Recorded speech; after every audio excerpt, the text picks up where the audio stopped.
What's up, everyone? Welcome to your weekly tech update, the show that explores the newest, coolest, and craziest side of tech available on the interwebs. I'm your science geek, Ray McNeil. Coming up on the program today, it's a bunch of stories we've had to cut from previous episodes. Ford turns your older modern vehicle into a modern vehicle. Samsung takes on Apple yet again with their new AR emojis.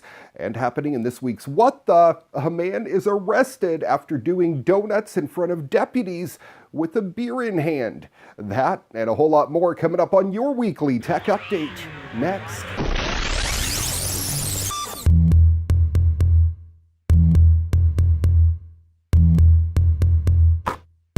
Tesla's giant power pack battery system in South Australia proved to be able to react to crash coal plants in milliseconds and send power to the grid. The battery system is stabilizing the local grid, a service reportedly worth millions. But now Tesla says that it's not being paid correctly because the battery is too quick for the billing system. Tesla's 100-megawatt power pack project in South Australia, the largest in the world, by the way, has been demonstrating its capacity since going into operation in December. When an issue happens or maintenance is required on the power grid in Australia, the energy market operator calls for an FCAS, frequency control in ancillary services, which consists of large and costly gas generators kicking in to compensate for the loss of power.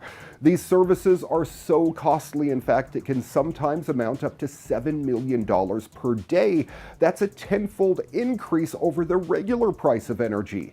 Electricity rates can be seen reaching $14,000 per megawatt during those FCAS periods.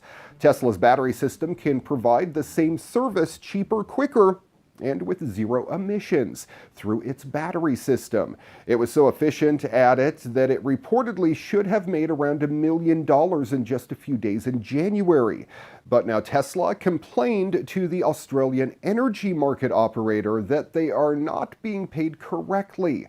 Tesla estimates that the Hornsdale Power Reserve battery has delivered 30 to 40% of its services to frequency markets without being paid due to existing AEMO technical specifications being written based on fossil fuel generation assets. You see, while generators and power plants ramp up relatively slowly to respond to the FCAS requests, Tesla's battery system can almost instantly release the required power to respond to the drop in frequency, and now it claims that the difference is not being accounted for. Tesla didn't confirm the actual amount of the missing payments, but as previously mentioned, the grid services are quite valuable, and it is already eating away at gas cartels' profits, according to a report.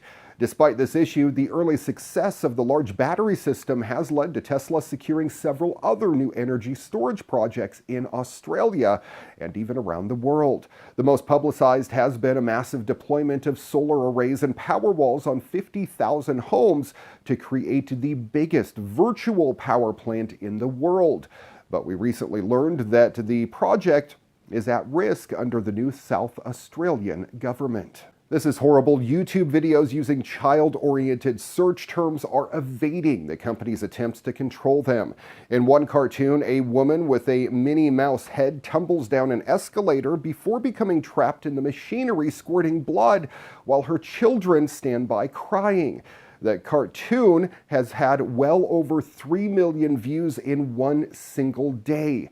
It could be viewed even with YouTube's family-friendly restricted mode enabled and existed along with plenty of similarly distressing content on Simple Fun. That's a channel that had been in operation since July 2017.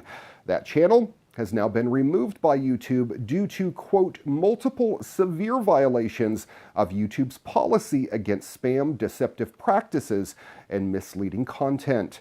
Wired found videos containing violence against child characters, age-inappropriate sexualization, Paw Patrol characters attempting suicide, and even Peppa Pig Peppa Pig, being tricked into eating bacon. These were discovered by following recommendations in YouTube's sidebar or simply by allowing children's videos to autoplay, starting with legitimate content. The videos Wired found were reported to YouTube and were removed or restricted by the Google-owned company. The company explained that it is increasing its efforts to control content that violates its terms and conditions. Now, would I say rip YouTube away from your kids? No, not at all. There's lots of good quality content on there, but maybe you want to watch over their shoulder a little bit closer. This is pretty cool. Now that almost everyone is easily reachable at all hours, it's normal to tap out emails long after dinner or even read Slack messages while brushing your teeth. Try as you may, once the phone buzzes, it's nearly impossible to shake the pressure to respond. But if a bill introduced this week in the City Council passes, New Yorkers could freely pull the plug on off-the-clock communications. Under the proposed Right to Disconnect bill, private companies with more than 10 employees would be banned from requiring their workers to respond to electronic work communications after work hours.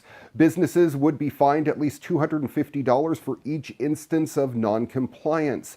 The sponsor of the bill said so many of us are glued to our smartphones and our computers, it's important to understand that we don't have to feel as if our work has to spill into our personal lives. And I concur. The bill doesn't forbid employers from contacting workers after they clock out. It says that you as an employee should have the right to not answer that call or that email without fear of retaliation. The average New Yorker already works 49 hours a week and 8 minutes longer than their counterparts in the next 29 largest cities in the U.S.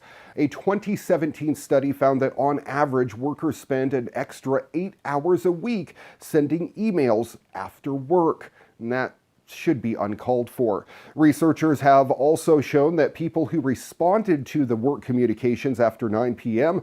had a worse quality of sleep and were less engaged the next day. When you don't have recovery and time off, it leads to more stress and ultimately burnout and exhaustion, said Larissa K. Barber, a professor of psychology at Northern Illinois University who conducts research on work-life balance and coined a term for the urge to respond, I like this, telepressure. A professor of management and organizations at New York University's Stern School of Business said, but now that the round-the-clock communications are integrated into the way that we work, well, some businesses might view cutting out these communications as shortening the workday and hurting their bottom line. The best solution to fatigue from after-work work, she said, was an honest conversation about expectations between employer and employee. Unfortunately, she said, those conversations rarely happen. If the bill does become law, then it could be adopted by other cities around the U.S. and eventually the world.